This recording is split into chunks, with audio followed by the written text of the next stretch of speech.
I found myself at my desk, a man entombed. The tomb was my office, a glass and steel sarcophagus 42 floors above the indifferent grid of downtown Boston. The winding sheet was a mountain of legal files, each one a testament to a life fractured, a family undone. Each document carried a name, a face, a story. These people had entrusted their wreckage to me, believing I could piece it back together, or at least, exact a price for its demolition. My name is Ethan Harper, and this is my story. But before you cast me in a role, hero, fool, avenging angel, let me take you back to the beginning, to the first tremor that shook the foundations of my world. Pharmatech. That's the name. The name that would become a malignant brand on my soul. The name that turned my well-ordered life into a scorched and brutal battlefield. On the surface, Pharmatech was a titan of corporate benevolence, a shining beacon of health and progress. In reality, it was a rotten, hollowed-out tree, its core infested with the termites of greed and corruption. They produced a medication, a so-called lifesaver, that did the opposite. It killed. And it was not an isolated error, a statistical anomaly. It was a feature, not a bug. A systemic, calculated negligence. A contamination in the drug's production process. A dirty little secret covered up by a conspiracy of executives who had weighed human lives against profit margins and found them wanting. And I was the man tasked with bringing them to their knees. I will admit, a part of me, a dark and hungry part, thrived on the challenge. For 17 years, I had forged a reputation as the attorney who did not back down, who took on the Goliaths others were too scared to even look at.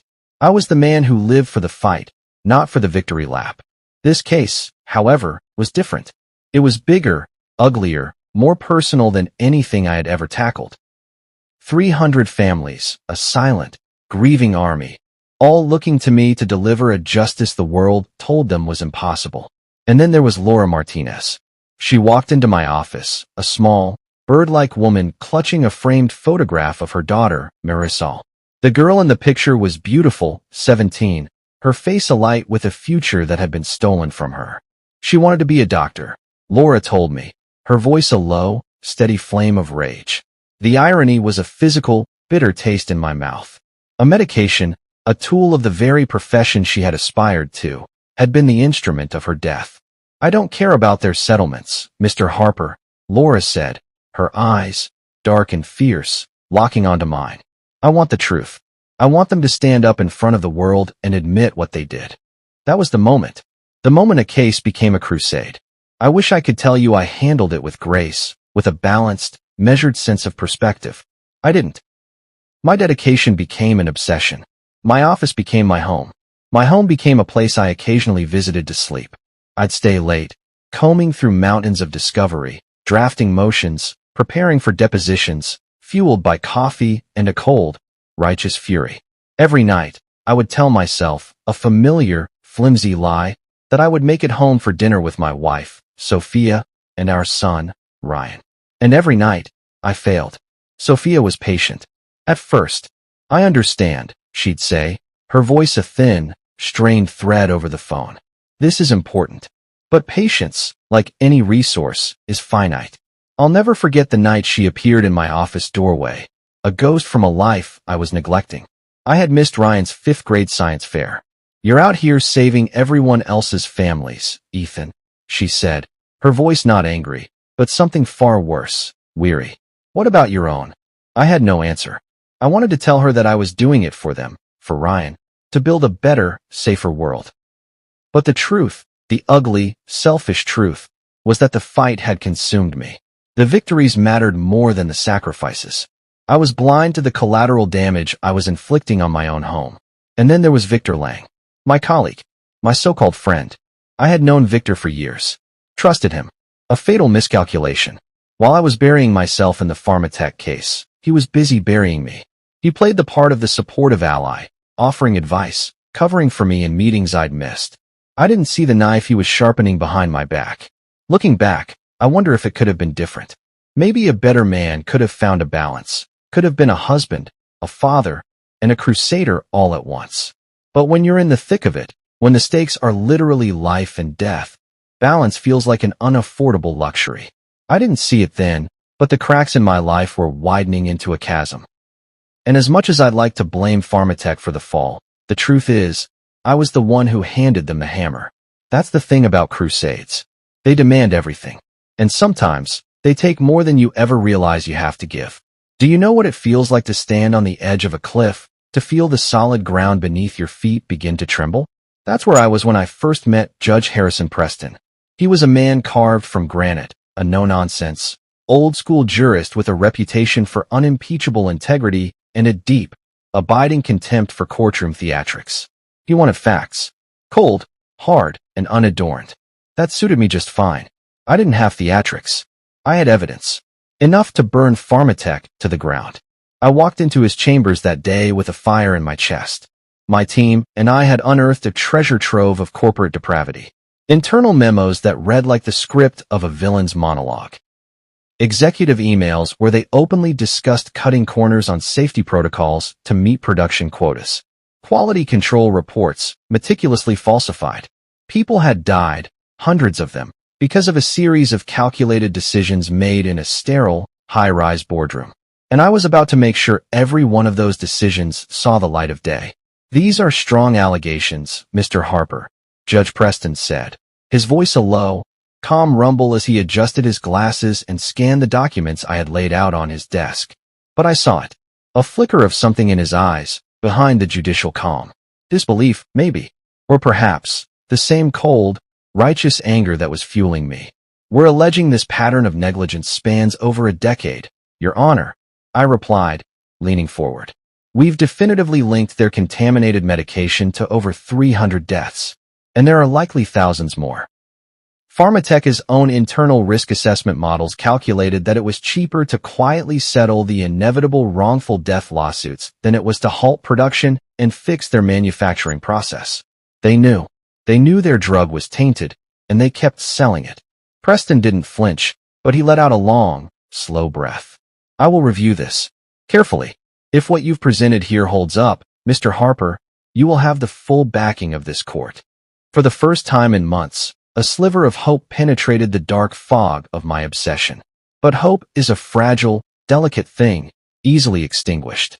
Especially when you are dealing with men like Victor Lang and Gregory Shaw. Shaw, Pharmatech's reptilian CEO, had been watching me, waiting for an opening. And Victor, my trusted colleague, was the one who handed it to him on a silver platter. Victor played his part to perfection. In the office, he was my biggest supporter. "You're doing God's work, Ethan," he'd say, clapping me on the back. "Keep pushing." Behind closed doors, he was sitting in Shaw's private office, sipping Shaw's obscenely expensive whiskey and methodically planning my demise.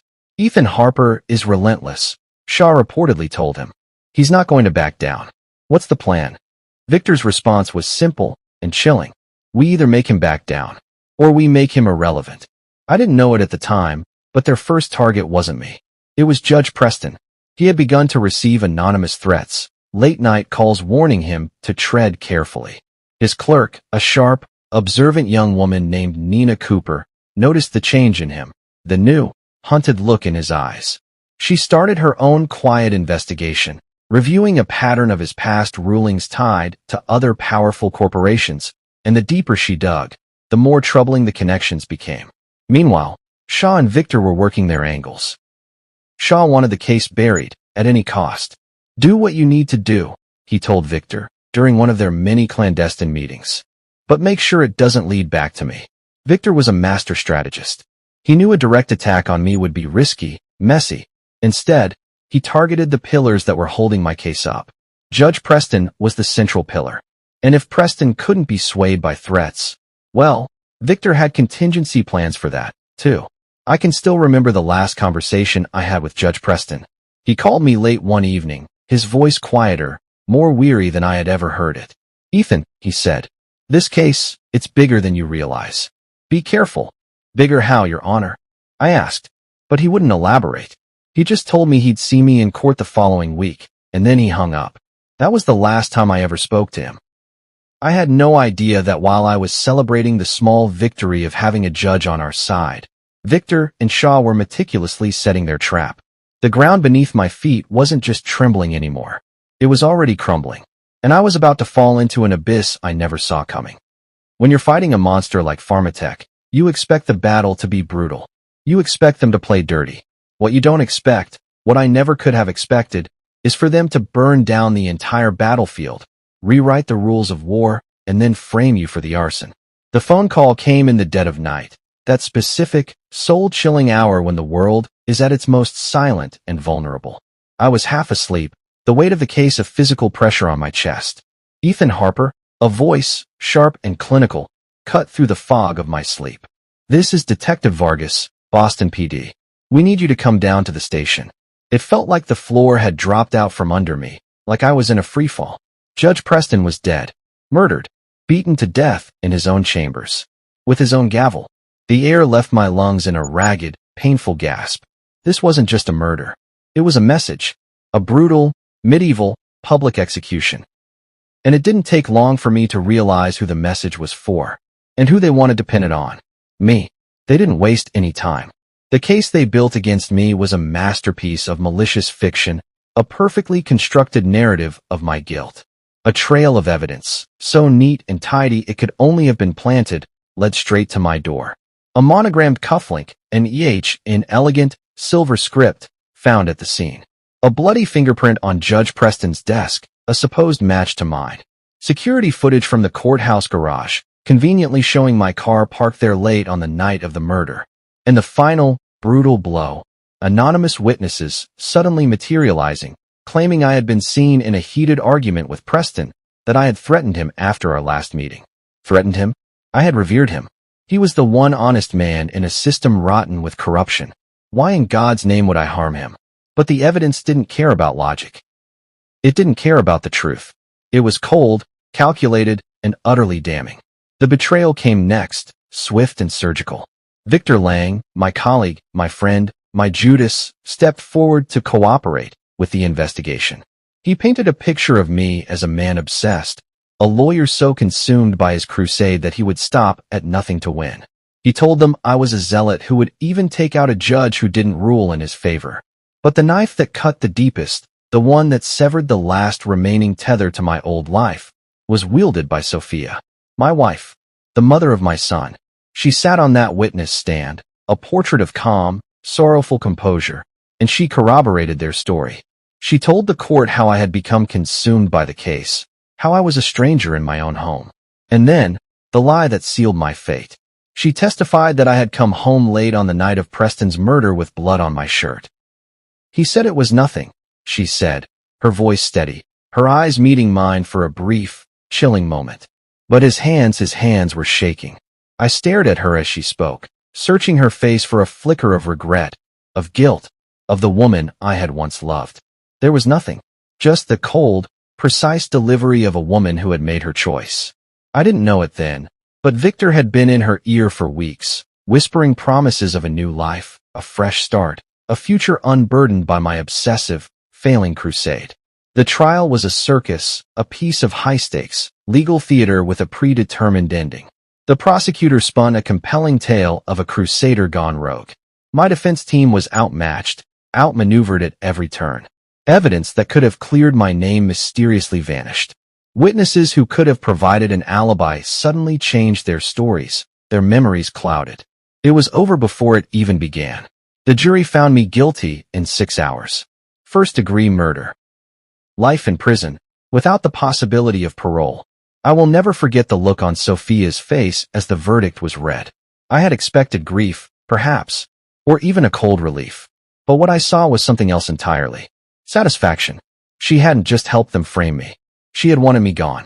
As the guards led me away, my world reduced to the narrow, echoing confines of a courthouse hallway. I caught a glimpse of my son, Ryan, in the back of the courtroom. He was sitting alone, his young face pale, his eyes locked on mine. For a moment, I thought I saw tears. But then I realized it wasn't sadness in his eyes. It was a cold, hard, familiar fire. It was determination. Ryan was the one bright spot in the abyss that followed. I didn't know it then, but while I was being marched off to a cage, he was already starting to work. He found an unlikely ally in a brilliant, angry teenage girl named Chloe Hayes, a girl with a knack for hacking and a personal, burning grudge against Pharmatech. Together, they began to pull at the loose threads of the conspiracy that had consumed my life. I knew none of this at the time. All I knew was the crushing, suffocating weight of betrayal. My wife, my colleague, the very system of justice I had devoted my life to, they had all turned against me. But I was not broken. Not yet. Because there is one thing you need to understand about me. When I am cornered, when all hope seems lost, I do not give up. I plan. I adapt. And I fight back. Prison is designed to strip you bare. It takes your name, your identity, your past, your future, and grinds it all into a single, gray, anonymous dust. That's what I expected when the steel doors of Greenside Correctional Facility slammed shut behind me. But what the system didn't count on was that I had already been stripped bare long before I arrived. I was already a ghost, a man with nothing left to lose. And a man with nothing left to lose is a very dangerous thing. The first thing you learn in prison is how to be invisible. Keep your head down, your mouth shut, your eyes averted. The second thing you learn is who to avoid. I made it through the first week without incident, a silent, watchful wraith navigating a brutal, alien ecosystem. And then I met Marcus Steele. He materialized across from me at the cafeteria table one afternoon, moving with a quiet, coiled energy that was completely at odds with the loud, chaotic despair of the room. He didn't look like the other inmates. There was a discipline in his posture, an intelligence in his gaze.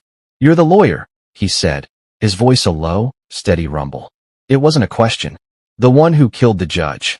"I didn't kill anyone," I replied, my own voice flat, devoid of emotion. "It didn't matter what you did or didn't do in here. All that mattered was the story that had preceded you." "Good," Marcus said, leaning back. "Because I don't work with murderers." Marcus Steele was not just another inmate. He was former Special Forces, a man who had seen and done things in the dark corners of the world that most people couldn't even imagine. He was a man who knew how to read people, how to see past the surface to the machinery within. And for some reason I still don't fully understand, he decided I was worth his time. "Look," he said to me one evening, in the cramped, suffocating space of our shared cell. "You are not going to survive in here by being a good little soldier. Forget the appeals, forget the system. The system is what put you here. You need allies. You need a network. People who can help you, on the inside and on the outside." It was Marcus who introduced me to them. They didn't have a name, not officially. They just called themselves the Network. A clandestine group of wrongfully convicted inmates, disgraced ex-operatives, and other assorted casualties of a corrupt system. They weren't saints. But they had their own code, their own system of justice. And they hated the corruption that infested the world as much as I did. "The system that put you here, Harper," Marcus said one night, his voice a near whisper. "It's the same system that put me here. The same system that put half the men in this block here. You want to take it down? You're going to need an army." Over time, Marcus and I began to plan. We worked in silence, communicating in a coded language of subtle gestures and whispered conversations. I began to study the prison, not as a prisoner, but as a strategist. I memorized guard rotations, security camera placements, architectural blind spots. Not because I was planning an escape, but because I needed to reclaim a sense of control. Meanwhile, on the outside, my son Ryan was building his own army. He had found Chloe Hayes, a teenage tech prodigy whose older sister had been one of Pharmatech's casualties. Together, fueled by a shared grief and a burning need for justice, they were piecing together the puzzle that had sent me here. At first, it was small things, tracking down financial records, recovering deleted emails. Then, they hacked into Pharmatech's servers, a feat of digital audacity that was as brilliant as it was dangerous. They found the documents, the internal memos, that proved the company had knowingly targeted Judge Preston. I knew none of the specifics at the time. All I knew was what Marcus would tell me, in brief, cryptic updates. "Things are happening on the outside," he'd say. "Hold on. Your boy, he's got your fire. And the girl, she's got a mind that would put most of these generals to shame." Hearing that, a feeling I had thought long dead began to stir in my chest. Hope. But hope in prison is a double-edged sword. It keeps you alive, but it also reminds you, with an excruciating clarity, of everything you have lost.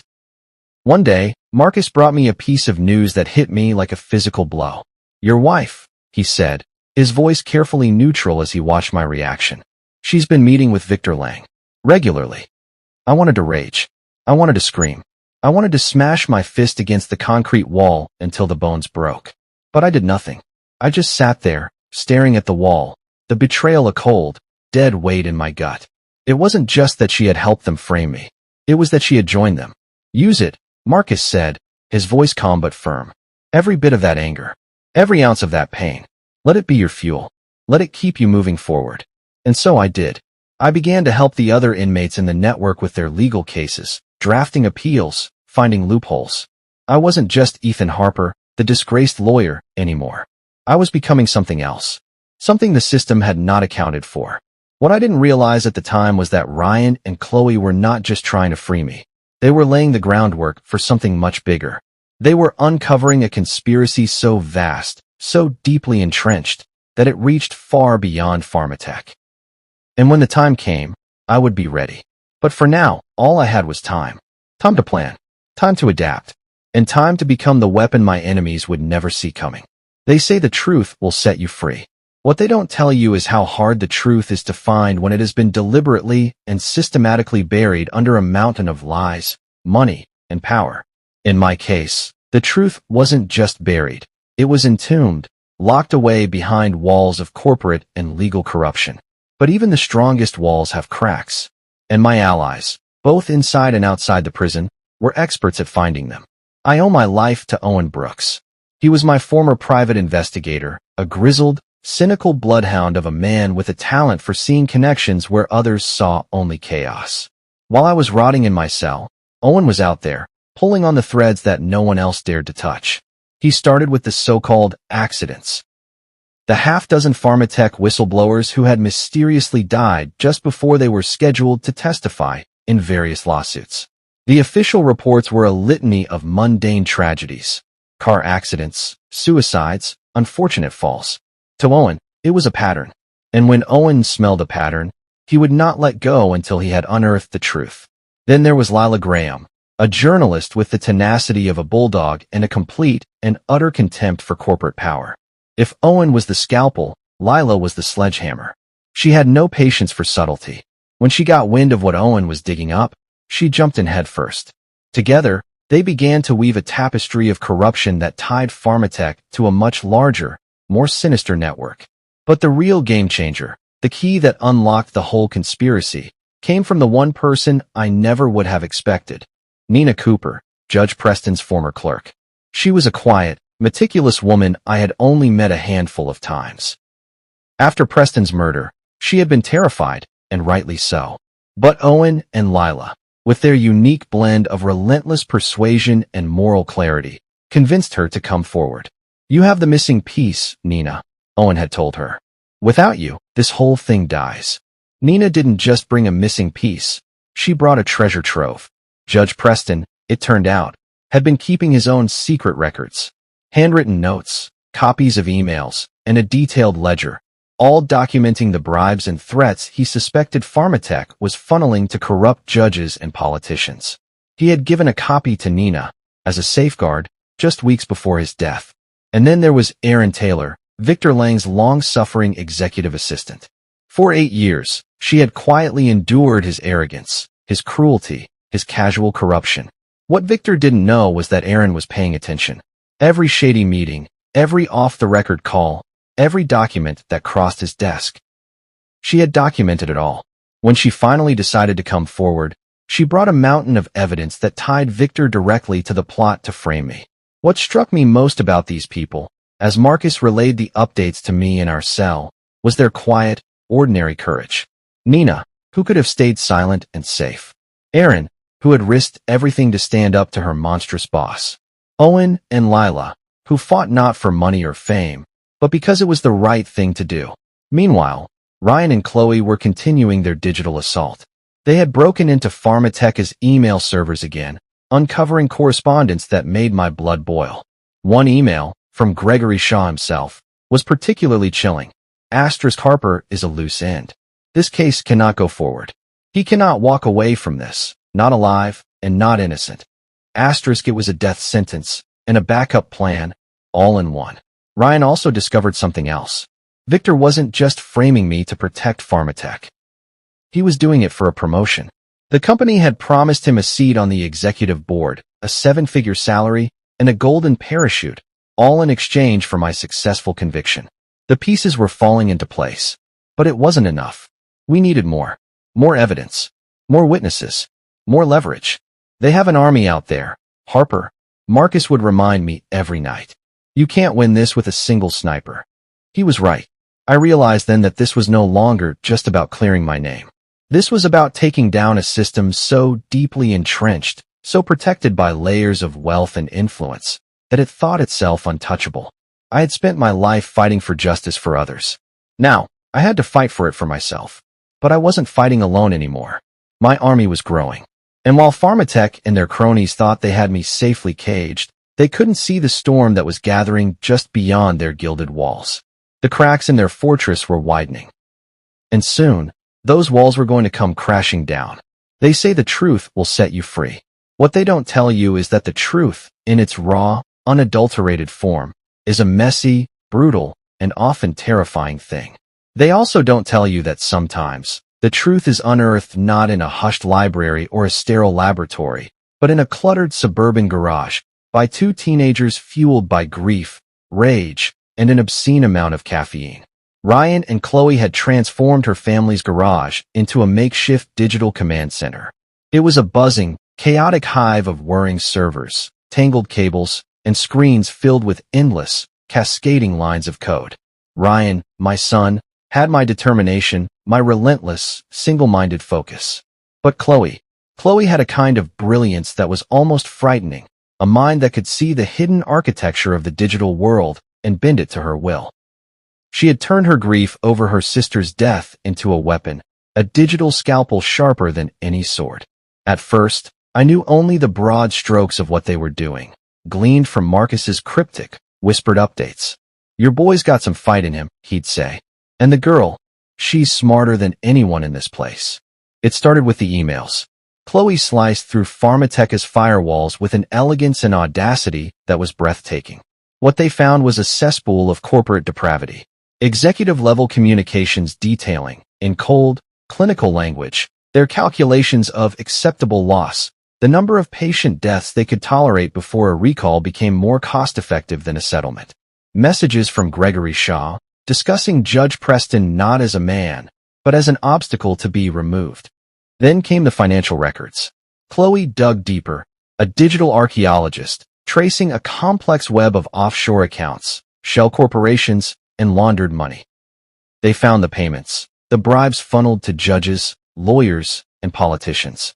Ryan, ever his father's son, began to piece together the patterns, linking the dates of these payments to specific, inexplicable court rulings that had gone in Pharmatech's favor. A key piece of evidence in a whistleblower case dismissed, just days after a $2 million transfer hit a judge's Cayman Islands account. Coincidence? Not a chance. But the bombshell, the piece of evidence that would become the fulcrum upon which the entire case would turn, came from the courthouse itself. Chloe recovered the security footage from the night of Preston's murder, footage that had been officially labeled as corrupted and irretrievable.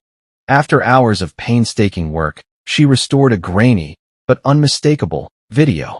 It showed Victor Lang, my trusted colleague, entering Judge Preston's chambers late at night, carrying a gift-wrapped, gavel-shaped package. 20 minutes later, he emerged alone. When Marcus told me, I felt a jolt, a feeling I hadn't experienced in 2 years. Hope, raw, undiluted, and terrifying. It's the murder weapon, Marcus whispered. He brought it in as a gift. Still, I knew it wasn't enough. A single piece of footage, however damning, could be explained away. We needed more. Chloe seemed to understand this better than anyone. This isn't just about your dad, she told Ryan, her voice, as he later recounted it, steady and unwavering. This is about my sister. It's about every family they destroyed. Their work attracted allies. Dr. James Chun, a computer science professor with ties to MIT and an old contact from Marcus's military days, offered his guidance and resources.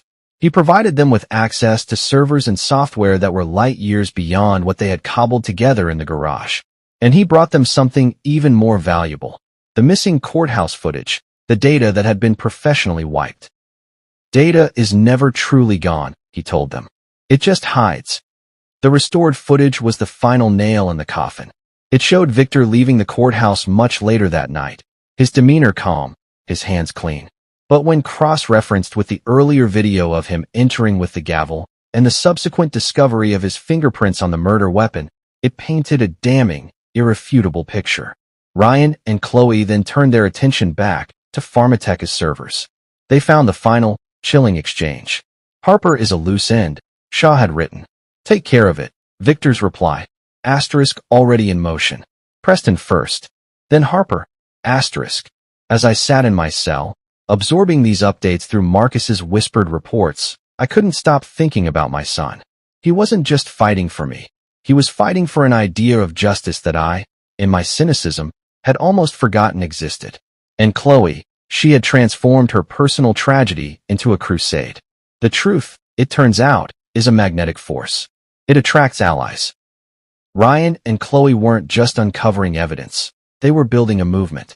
Whistleblowers, journalists, even disillusioned ex-Pharmatech employees, drawn by the whispers of their work, began to come forward. Each new piece of evidence was another blow against the empire of lies that had been built around me. And the best part? The architects of that empire had no idea. They thought they had won. They thought I was broken. They didn't know my son. And they had no idea what was coming for them. The day of my appeal was a study in surrealism. 2 years in a cage will recalibrate your entire sensory apparatus. The air in the courtroom, thick with the scent of floor polish and cheap coffee, felt intoxicatingly fresh compared to the stale, recycled despair of Greenside. I sat at the defendant's table, shackled, clad in a baggy orange jumpsuit, a ghost from a past life. But I knew this wasn't just about me anymore. It was about Ryan, about Chloe, about Laura Martinez, and the 300 other families. It was about a system that valued power over justice. My new lawyer, Robbie Neal, was young, hungry, and relentless. The case, for him, was not a job, it was a calling. "They think they've won, Ethan," he'd told me before the hearing, his eyes alight with a fighter's fire. "They think this is just another doomed appeal. Let's show them how wrong they are." The courtroom was packed. The Pharmatech legal team, a phalanx of expensive suits and smug, confident smiles, sat at their table. Victor Lang was in the front row, next to Gregory Shaw, the two of them a portrait of reptilian arrogance. And then there was Sophia, my ex-wife. She sat beside Victor, her face a mask of cold, serene indifference. Any lingering, foolish doubts I might have had about her betrayal evaporated in the Arctic chill of her presence. When the hearing began, Robbie wasted no time. "Your Honor," he said, his voice steady and commanding, "this is not just an appeal. This is an opportunity to expose a truth that has been deliberately and systematically buried beneath a mountain of lies, bribes, and corruption." He presented the first piece of evidence, the recovered security footage. The grainy video played on the large screen, showing Victor entering Judge Preston's chambers with the gavel-shaped package. The courtroom went silent. The defense team scrambled, their whispers frantic. Victor's face went a shade of pale I had never seen before. "This footage," Robbie continued, "proves that Victor Lang was in Judge Preston's chambers on the night of the murder. Footage that was, until recently, intentionally and illegally erased to protect him." Next came the emails. The damning, chilling words of Gregory Shaw, displayed for the entire world to see. Asterisk Harper is a loose end. Take care of it. Asterisk Shaw's confident smirk finally, blessedly, faltered. But the real knockout blow came when Robbie called Nina Cooper to the stand. Preston's clerk, once so terrified, now stood tall, her voice clear and unwavering. "Judge Preston kept detailed records," she said, holding up a leather-bound notebook. "Of the bribes, of the threats. He gave me this, as a safeguard, in case anything happened to him." The notebook was a bombshell. Names, dates, amounts. A meticulous chronicle of Pharmateca's long and sordid history of corrupting the very system designed to hold them accountable. Nina's testimony was followed by Aaron Taylor's, Victor's former assistant, who detailed, with a quiet, devastating precision, how Victor had orchestrated the entire frame-up against me. As each piece of evidence was laid bare, I watched the cracks form in their fortress of arrogance. Shaw looked like he was about to bolt. Victor fidgeted, his composure unraveling in real time. And Sophia? Sophia finally looked rattled, her eyes darting between the damning evidence and the man she had chosen over me. One by one, the whistleblowers took the stand, former Pharmatech employees who told the same story of a company that valued profits over lives. By the time Robbie rested his case, the courtroom was buzzing with a stunned, angry disbelief. The prosecutor tried to counter, but it was like trying to stop an avalanche with a snow shovel. When the ruling came, I held my breath. In light of the overwhelming evidence presented, the judge declared, her voice ringing with an outrage that was no longer suppressed. This court overturns the conviction of Ethan Harper and orders an immediate, full-scale federal investigation into the actions of Pharmatech, Victor Lang, and all associated parties. The words didn't sink in right away. Free. After 2 years of hell, the truth had finally won. As the guards removed my shackles, a wave of emotion so powerful it almost brought me to my knees washed over me. But it wasn't triumph. It was resolve. This wasn't the end. This was just the beginning. I turned to see Ryan and Chloe in the gallery. Ryan's face was a mixture of relief and a fierce, unyielding determination. He wasn't celebrating yet, and neither was I. There was still work to be done. Pharmatech, Victor, Shaw, Sophia, they weren't just going to face justice. They were going to face the truth. And the truth, as they were all about to learn, is a far more powerful and far more terrible thing than any lie. Walking out of that courtroom, a free man, I thought the hardest part was over. I was wrong. The truth had been revealed, my conviction overturned, my name cleared. But as I stood in the harsh, unforgiving sunlight for the first time in 2 years, I realized that the battle wasn't finished. We had won a single, decisive engagement. But the war against the empire that Pharmatech and its allies had built was just beginning. The reporters swarmed me before I even reached the courthouse steps, a frenzied pack of microphones and cameras. Mr. Harper, how does it feel? What's your next move? What do you have to say to Gregory Shaw? I paused, looked directly into the nearest camera, and said one thing. This was never just about me. It's about justice. And we are not done yet. In the car, Ryan and Chloe were waiting. Ryan had grown in the intervening years, the last vestiges of boyhood burned away, replaced by the steady, focused confidence of a man. He was no longer just my son, he was my partner. And Chloe was a force of nature, her grief transformed into a relentless, brilliant engine of justice. You did it, Dad, Ryan said, his voice steady, but his eyes brimming with a pride that was more valuable to me than any legal victory. No, I replied. We did it. And now we finish it. The first step was to assemble a new kind of army. I knew I couldn't do this alone. I called Owen Brooks, my old PI. Ethan, he said, his voice a gravelly rumble of satisfaction. I've been waiting for this call. I've got a list of whistleblowers who've been too scared to come forward. Now that you're out, they'll talk. Then came Lila Graham, the journalist who had become one of our most powerful allies. We're going to expose every last one of them, Ethan, she said, her voice alight with a crusader's fire. Pharmatech, Victor, the judges they bought. Everyone. And of course, Marcus Steele, my cellmate, my strategist. He had been released a few months after me, his own wrongful conviction overturned thanks to the work of our burgeoning network. He became my right-hand man. I've got people who owe me favors, he said. They'll get us what we need. Our first move was to secure the whistleblowers. Owen tracked them down, and Marcus, with his network of former military contacts, set up safe houses, providing a level of security that ensured they wouldn't meet the same fate as those who had tried to speak out before. Next, the media blitz. Lila published a series of devastating exposés, detailing Pharmatech's long history of corruption. The stories went viral, and the public outrage was a tidal wave.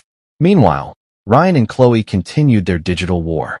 They hacked into Pharmatech's servers again, this time uncovering the Holy Grail, a spreadsheet meticulously maintained, detailing every bribe, every payoff, to over 20 judges across the country. While we were building our case, Shaw and Victor were scrambling.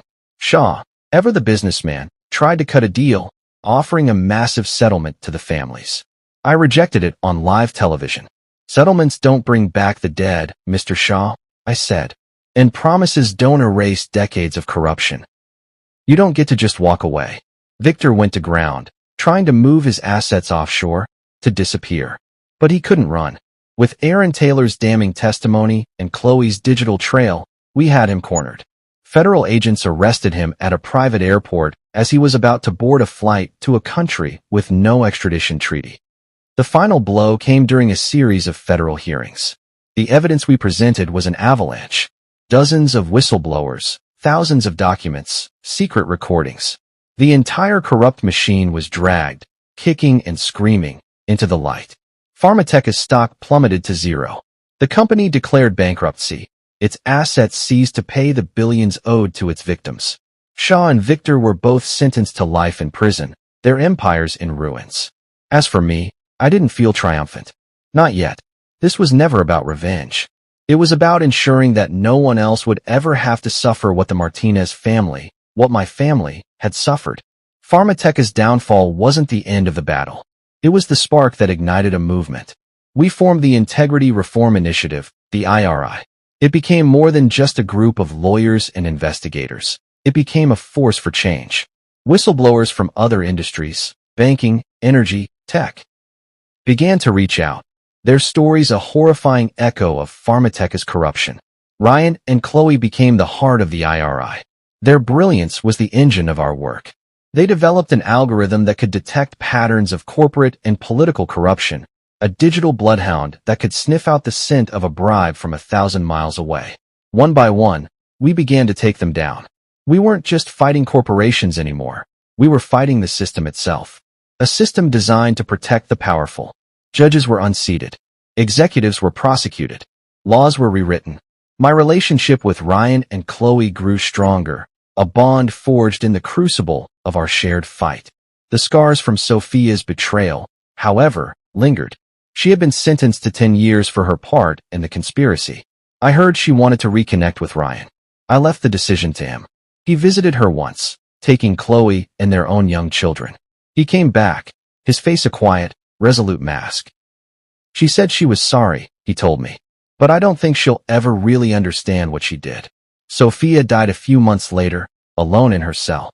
I felt no satisfaction, only a cold, final sense of closure. The years passed. The IRI became a global force. We toppled international money laundering schemes, dismantled human trafficking networks, exposed corruption on a scale I had never imagined. My hair turned silver. My body ached. But the fire inside me still burned. One evening, decades later, Ryan, now the head of the IRI, approached me, a laptop in his hand. "Dad," he said, his voice serious. "We found something. This one is big." I looked at the screen. The familiar patterns. Offshore accounts. Suspicious deaths. Powerful names. Bigger than Pharmatech. I asked, a familiar spark igniting in my chest. "Much bigger," he replied. I nodded, my resolve unshaken. "Then let's get to work.